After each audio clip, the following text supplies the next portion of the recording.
이제 오늘 주제는 하나님의 영원한 작정입니다. 이 세상이 그냥 맹목적으로 우연에 겹치면서 그렇게 굴러가는 맹목적인 세상이 아니다. 전능하신 하나님이 완전한 지혜로 아름답게 계획해 놓으신 세계다. 그래서 우리는 그 하나님의 위대한 그림을 이루어가는 과정 속에 있고, 장차 하나님이 그 멋진 이 우주와 만물, 그리스도 안에서 통일된 우주를 우리에게 비전으로 제시해 주시면서 여기까지 이끌어갈 것이다 하신 하나님의 큰 그림을 이해하는 복된 자녀들인 것입니다. 근데 이제 모든 게 하나님의 계획이 돼 있다. 영원한 작정이란 말은 그런 말이에요. 하나님은 그때그때 상황에 따라서 갑자기 이런 일이 발생했네. 큰일 났다. 이거 어떻게 땜박질하지?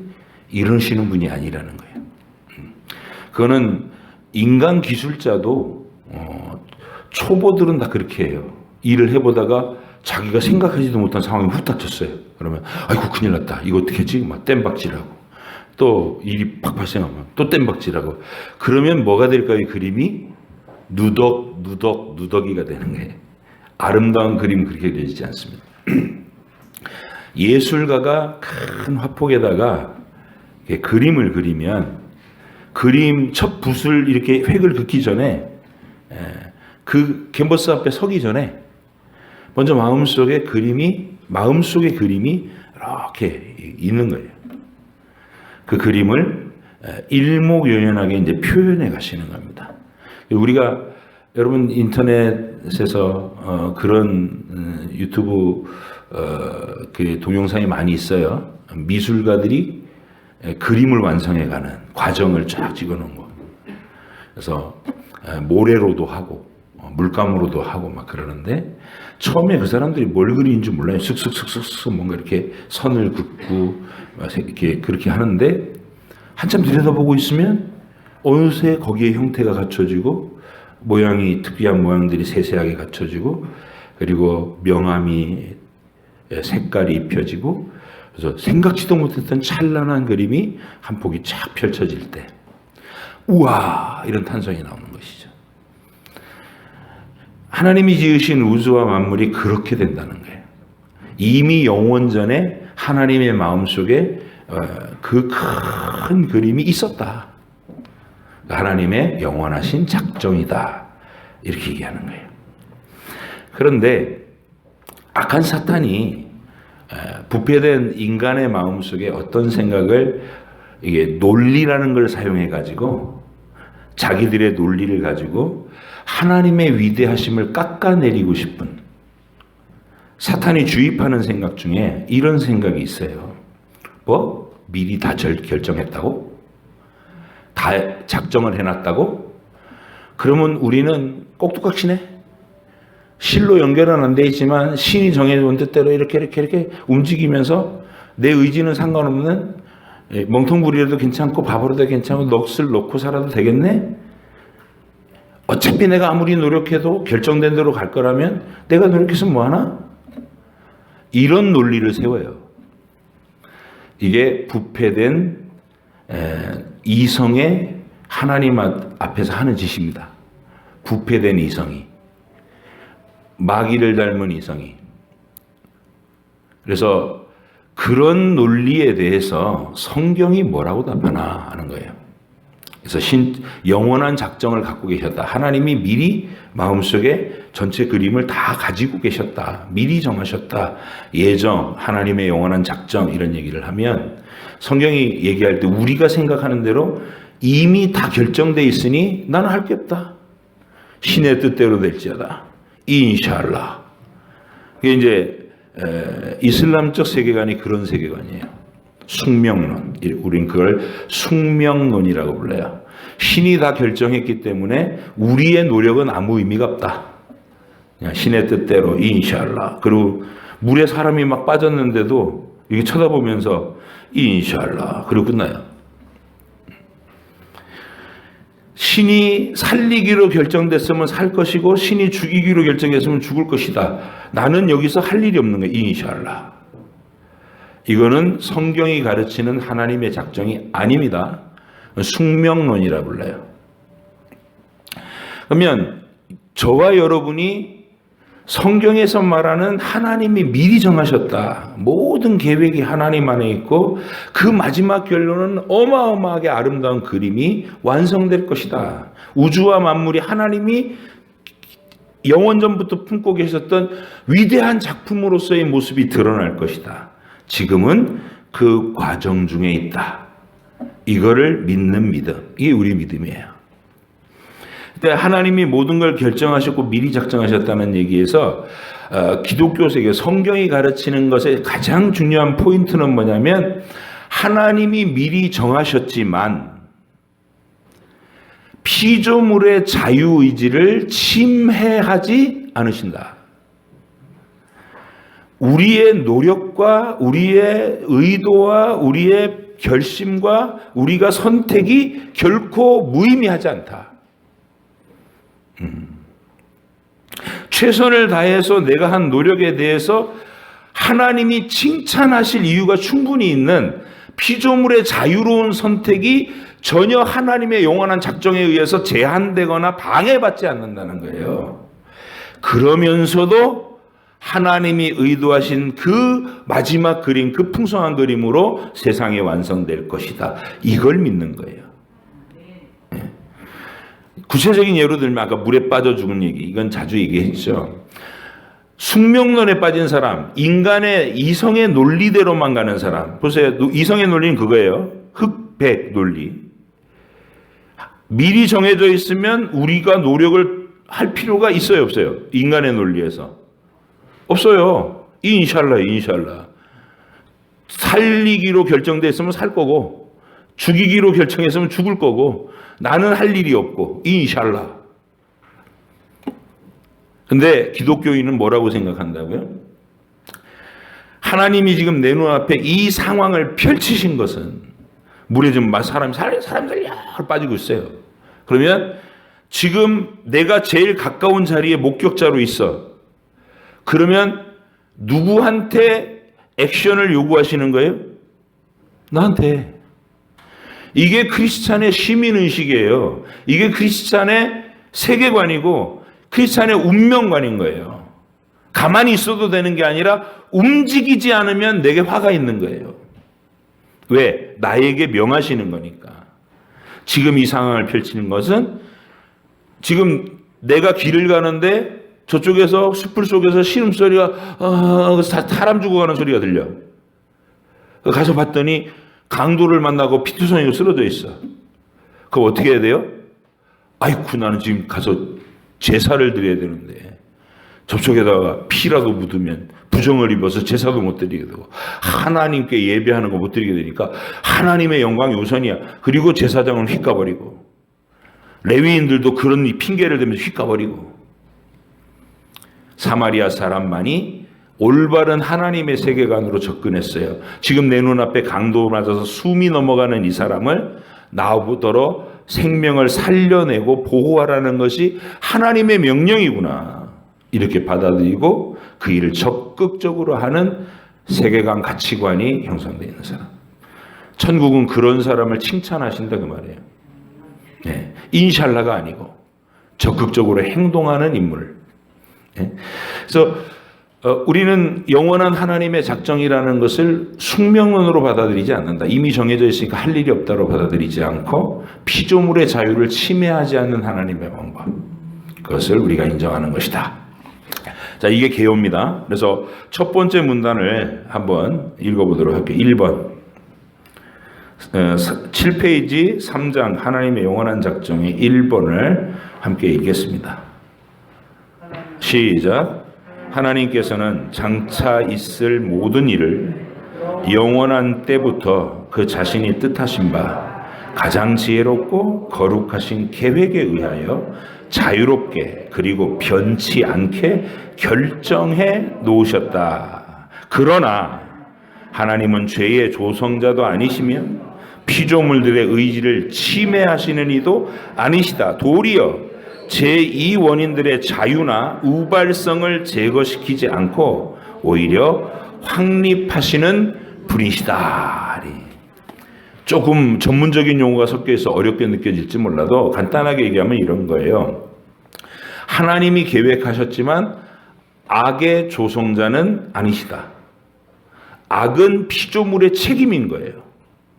자, 하나님이 자유로운 선택을 할 수 있는 자유의지라고 하는 우주를 눈 씻고 찾아가지고 그 어디에서도 찾을 수 없는 가장 귀한 선물을 피조물의 면류관인 저와 여러분, 천사와 같은 하나님의 상대하시는 대상으로서 여러분에게 자유의지를 선물로 주셨단 말이에요. 그 자유의지라는 선물은 필연적으로 악이 뭐냐라는 개념이 그 속에 있는 거예요.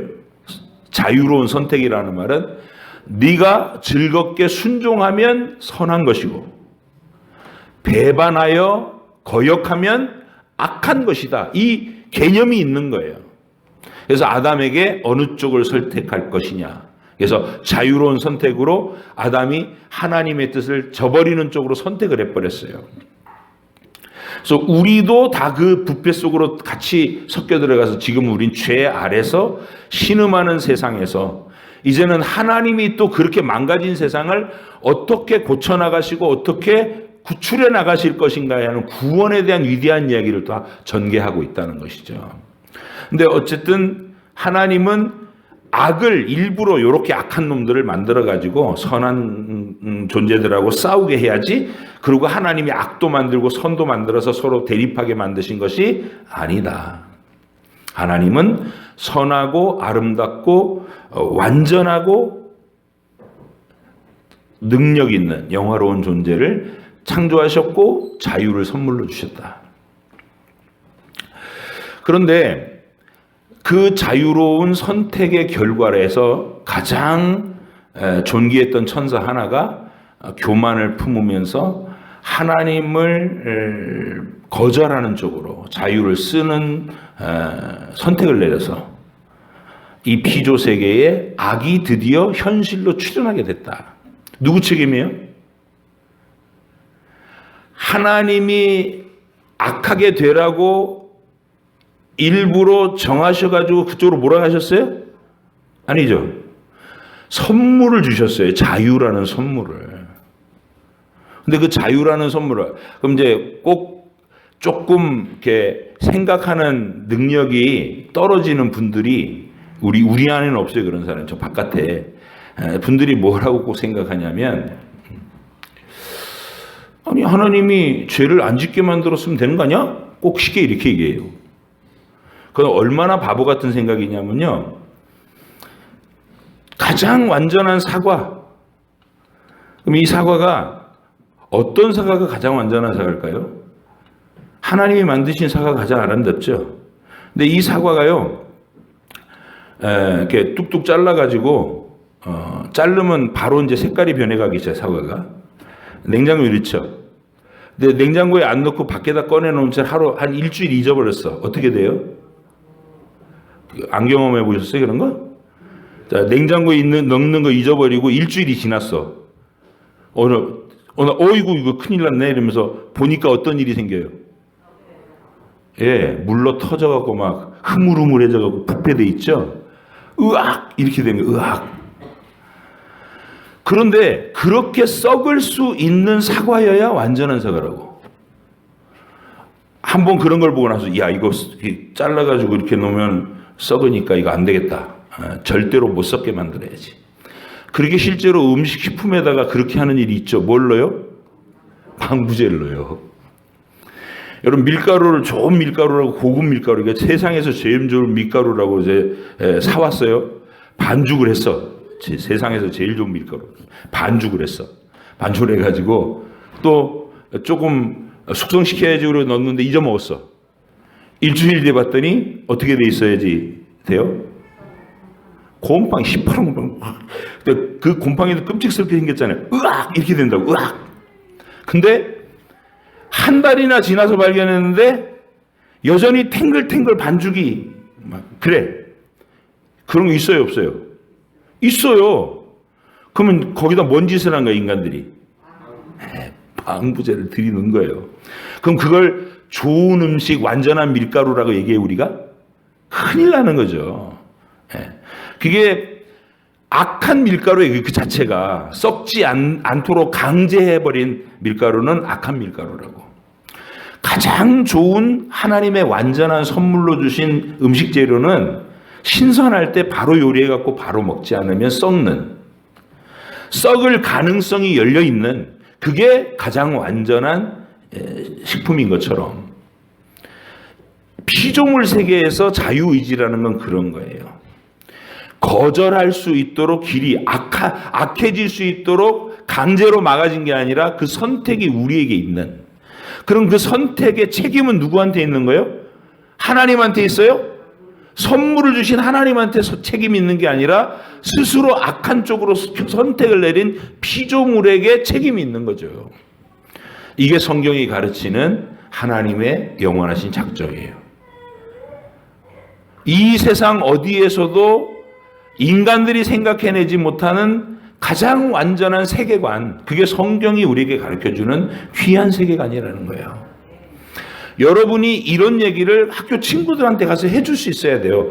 그 생각이 좀 짧은 분들. 아니, 왜 신이 있다면 이 세상에 이렇게 악이 무성하도록 만들어놨어? 신 책임 아니야? 이렇게 얘기하는 사람에게 이런 얘기를 해줄 수 있으면 되는 거예요. 피조물에게 자유를 주신 것은 하나님의 위대한 선물이다. 근데 그 자유라는 것은 부패할 수 있는 길도 열려 있어야 선한 쪽에 남아있으려고 선택한 게 귀한 게 되는 거야. 그래서 죄의 악에 대한 책임은 피조물에게 있는 거야. 내 선택의 책임은 결코 사라지지 않아.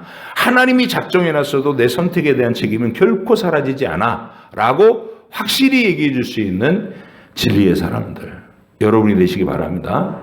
영원한 작정이란 말이 그런 얘기예요. 그 다음에 악한 자들이 됐어요. 그러면 이제 악한 자가 돼서는 마귀의 편에 서는 거예요. 항상 악한 자의 시조, 아비는 마귀니까 하나님을 거스르는 쪽으로 영원한 선택을 내렸고 스스로 그 책임을 지겠다고 나선 놈이에요. 그러니까 그는 하나님의 영원한 진노의 대상이 돼버린 거예요. 그런데 그 악의 쪽에다가, 악한 쪽에다가 스스로 계속 자기 인생을 강화시켜가지고 악하기로 결정하고 작정한 사람들이 있죠. 악인들이 있어요. 그럼 이 악인들이 하나님의 뜻을 방해하려고 갖은 수단을 다 쓴단 말이에요. 그런데 그 악한 자들의 악한 모든 선택까지도 하나님은 큰 그림을 이미 그려놓으시고 그들의 악한 하나님을 방해할 수 있는 능력으로 허용해 두지 않고 악한 짓을 마음껏 하도록 내버려 두셨는데 결과적으로는 하나님의 영광이 드러나는 쪽으로 일들을 최종적으로 만들어갈 것이다. 그게 하나님께서 성경을 통해서 말씀하시는 내용이에요. 악인도 악한 날에 하나님께서 적당하게 쓰시느니라. 그러니까 제2 원인들, 피조물들의 우연, 그리고 악한 선택을 가지고서 하나님이 방해받지 않으신다는 거예요. 그렇다고 해서 그들을 강제로 악하지 못하도록 하나님이 그냥 갑자기 착한 마음을 훅 집어넣어갖고 착하게 확 바꿔버리고 이러는 게 아니라는 거예요. 자기의 자유로운 선택으로 악한 자는 악한 성정을 다 발휘하는 거예요. 근데 그 일이 하나님의 영광을 드러나는 쪽으로 작용되도록 섭리하신다. 자, 그래서 이제 그 얘기를 가장 강력하게 하나님께서 증거로 세우신 대상이 누구냐면 애굽왕 바로예요. 애굽왕 바로. 애굽왕 바로는 이스라엘 백성을 학대했죠. 모세가 갖고 하나님이 내 백성 보내라고 하십니다 할 때, 야, 여호와가 누군데 나한테 이래라 저래라 이러면서 막 교만하게 덤볐어요.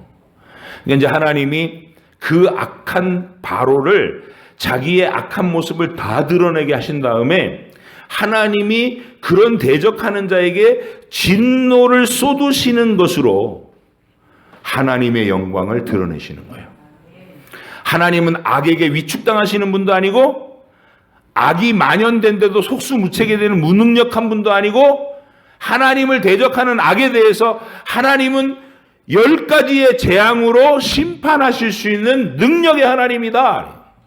하나님의 심판의 영광을 드러내는 도구로 바로의 악함을 사용하셨다는 거예요. 그것도 하나님의 영광인 거예요. 네. 불쌍히 여겨서 구원해 주실 길을 마련하시는 하나님의 은혜도 하나님의 영광을 나타내는 거고, 악인들을 징벌해서 제압해가지고 하나님께서 그들을 압도하신다는 능력과 권세를 보여주는 것도 하나님의 영광이라는 거예요. 그래서 악인도 악한 날에 하나님의 영광을 드러내는 도구로 쓰인다는 거예요. 그들이 착해져서 내가 하나님께 영광을 돌려야지 이러고 영광을 돌리는 게 아니라 그들은 그냥 자기의 악한 성정을 마음껏 발휘하는 거예요. 내가 이스라엘 백성을 고생시킬 거야, 이것들을 죽일 거야 하고 막 공격해 오는데 그 포악함을 마음껏 드러내는 현장에 하나님께서 그를 막으시고 하나님께서 그들을 심판하시는 걸 통해 하나님의 권세와 능력과 영광을 한껏 드러내신다. 그게 악인을 통해서도 하나님의 영광 받으시는 방법입니다. 새벽에 언급했지만 가야바라는 대제사장이 예수님을 죽인 장본인이죠. 죽이기로 결정을 내린 최종 권위자가 사내들인 공회에서 수장이었던 대제사장이거든요. 그 해의 대제사장이 가야바예요. 근데 옆에 바리새인들과 다른 제사장들이 이런 얘기를 해요. 큰일 났다. 예수가 막 소경도 눈뜨게 하고 문둥병자도 고치고 죽은 사람도 살리니 이 표적이 소문이 쫙 나서 이제 전 국민이 전부 예수를 선지자라고 추앙하고, 그러면은 로마가 이 사람들이 예수 중심으로 똘똘 뭉쳐갖고 자기들한테 독립운동할까봐 군대를 파견해서 우리를 짓밟을 텐데, 그러면 우리 집도 파괴되고 우리 가족도 학살되고 다 죽을 거 아니냐. 큰일 났다. 막 이렇게 걱정을 하니까 가야바가 천연덕스럽게 이렇게 얘기합니다. 한 사람이 죽어서 전 민족이 평화를 누리는 것이 합당한 일 아니냐? 이렇게 얘기를 해요. 그 말은 예수 죽이면 되지 이 말이에요. 예수 저거 우리가 처단하면 되지 뭘 걱정이야. 근데 그 얘기를 어떻게 했냐면 한 사람이 죽어서 모든 사람을 유익되게 하는 게 마땅하다 이렇게 말했다는 거예요. 근데 하나님은 가야바가 그 해의 대제사장이기 때문에 예수님의 죽음에 대한 예언을 하게 했다는 거예요. 그 표현으로 악한 말인데 하나님이 그 표현을 가지고 예수님에 대한 예언이 되게 하셨다는 거예요. 공식 직함이 대제사장이니까. 대제사장 자체는 악한데 그 자리는 하나님의 자리잖아요. 하나님이 세우신 권위 있는 자리잖아. 그럼 그 대제사장의 입을 통해서 예언이 나와야 되는데 악한 말을 했는데 그게 예언이 됐다고. 결과적으로 어떻게 됐어요? 예수님이 대속의 죽으면 한 사람이 죽어서 하나님이 결정한 모든 사람을 살리는 유익이 되게 하셨다고요. 가야바는 악한 말을 했지만 하나님은 그 악한 말을 뭘로? 하나님의 뜻을 이루는 예언으로 성취시킬 수 있는 분이시다.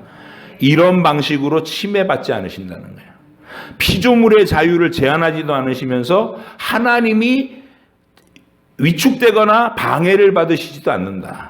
그래서 모든 게 작정되어 있지만 그 안에서 피조물들은 자유로운 선택을 하고, 그리고 그 하나하나의 자유로운 선택에 대해서 하나님은 칭찬을 하시기도 하고 징벌을 하시기도 하고 심판을 하시기도 하고 구원을 하시기도 하고, 이게 하나님이 그려가는 큰 그림의 역사다. 그래서 고로 우리는 이 영원한 하나님의 작정을 알면, 첫 번째로 세상에 맹목적으로 무질서하게 아무렇게나 막 혼돈의 도가리로 이렇게 파멸을 향해서 흘러가는 우주가 아니다. 세상 사람들은 우주가 그렇게 된다고 생각해요. 막 지구온난화가 가속되다가 파멸하고 끝! 어느 날 꽝 하고 터져갖고 우주가 침몰해버리면 그걸로 끝! 이렇게 생각하는 게 세상에 가지고 있는 세계관이고, 우리는 아니에요. 지금은 혼돈 가운데 있지만 하나님께서 예수 그리스도를 정점에 두시고 온 우주와 만물이 그리스도의 이름 앞에 일사불란하게 복종하는 그런 우주로 완성될 것이다. 악은 악의 무리도 한 군데 가두어서 꼼짝 못하게 징벌의 방으로 가두시고, 하나님의 우주는 예수님이 통치하시는 그 은혜로운 공간으로 활짝 열어서 마침내 아름다운 완성된 그림으로 우리 앞에 펼치실 것이다. 그러므로 현재의 상황이 아무리 혼란스러워도 우리는 결코 낙심하거나 중간에 절망하지 않는다. 내 인생이 생각하지 않은 혹독한 고난 가운데 흘러갈 때에도 거기서 좌절하는 게 아니라 지금 하나님이 아름다운 그림을 완성해 가는 것이다. 스토리가 있는 그림을 완성해 가실 것이다. 예, 처음부터 끝까지 그냥 평안하고 행복하고 배가 뚝뚝 나와가지고 그냥 아니란 그런 행복으로 사는 그런 게 아니라 막 위기도 있고 죽을 것 같은 고난도 있는데 그걸 눈물로 극복하고 위대한 하나님의 찬란한 영광을 드러내는 아름다운 그림으로 완성된 내 인생도 내 가정도 그렇게 하나님 안에서 완성돼 갈 수 있다는 아름다운 소망의 신념을 가지는 것. 여러분과 제가 오늘 꼭 가져야 될 내용입니다.